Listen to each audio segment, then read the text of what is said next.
sur une position refusant de faire des concessions. Toujours selon Sud Quotidien, Déthié Fall a déploré les désaccords notés sur l'objectif spécifique 7. Il aurait reproché à la majorité d'être à l'origine des mésententes sur 5 des 6 points du dit objectif spécifique.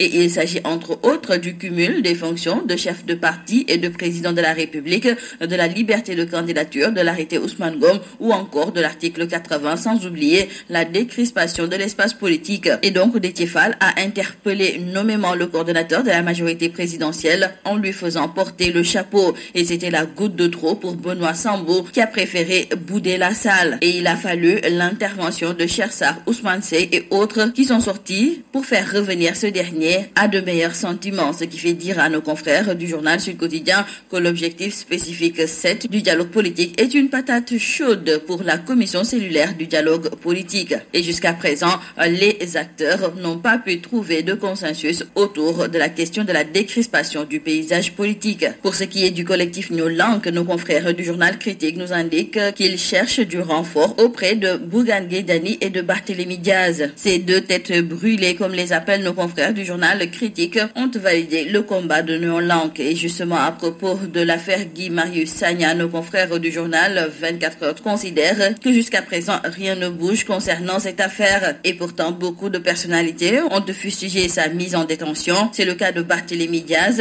qui, après ses propos trouvés choquants, déclare qu'il n'a rien à se reprocher. Mais ce qu'il faut surtout noter avec nos confrères du journal Tribune, c'est que pour la libération de Guy Marius Sagna, le FNR et New Lank accélèrent la cadence. En effet, ces deux organisations ont demandé à Maître Amadou Sall, avocat à la Cour, de prendre toutes les dispositions et initiatives nécessaires pour la libération de Guy Marius Sagna. Et toujours en parlant de la dernière sortie de Barthélémy Diaz aujourd'hui dans le journal Là, c'est le professeur Souleymane Bachir Diagne qui recommande aux hommes politiques sénégalais de ne pas utiliser les facteurs identitaires qui divisent et fragmentent. Pour le professeur Souleymane Bachir Diagne, la politique doit quand même viser à renforcer le vivre ensemble, et l'enseignant à l'université de Columbia qui prenait part à la cérémonie d'hommage rendue à Cheikh Hamidou Kane a estimé qu'il faut que les acteurs politiques sachent que leur parole est importante et suivie des faits. Donc, préconise-t-il, il faut que les acteurs politiques sentent la responsabilité de maintenir absolument cette unité du vivre ensemble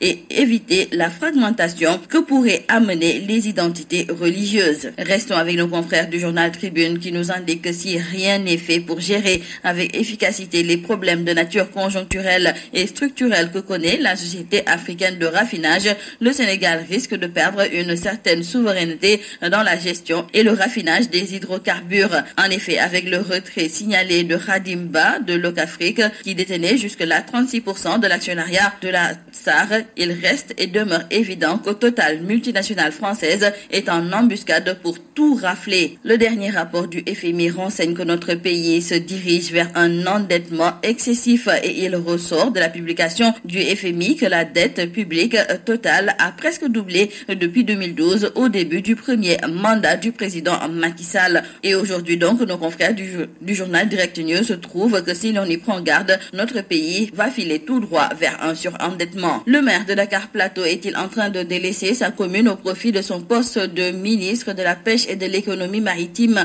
Cette question, ce sont nos confrères du journal Wagron Place qui se la posent après la situation de statu quo constatée sur les procédures administratives. 30 demandes d'autorisation ont été bloquées à Dakar Plateau et pourtant, toutes les autorisations de construire ont été approuvées par les services publics concernés. Et le président de l'Héral Askanui, Oumar Faye, interpelle l'État sur le blocage des autorisations de construire devenues monnaie courante dans cette commune de la capitale sénégalaise. Et il parle même de plus de 200 milliards en jeu et 1000 emplois menacés. Le carême chrétien débute aujourd'hui et sera observé jusqu'au 12 avril avec le traditionnel cérémonial de distribution des cendres communément appelé mercredi des cendres. Aujourd'hui, dans le journal Le Soleil, nos confrères reviennent sur le début du carême des chrétiens avec ce rite d'imposition des cendres qui est une démarche de pénitence qui ouvre le temps du carême et qui invite chaque chrétien à changer ses habitudes pour prendre la route de l'évangile et particulièrement de la miséricorde. Terminons par nos confrères du journal Réumi Quotidien qui reviennent sur le coronavirus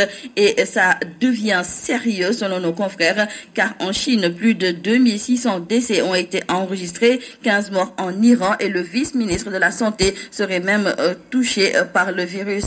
En Corée du Sud, 10 décès ont été dénombrés et nos confrères du journal Rewmi Quotidien nous parlent aussi de l'Italie touchée par le coronavirus. Le pays est en alerte maximum avec des précautions prises à tous les niveaux pour contrer l'avancée de la maladie. C'est tout à vos journaux et très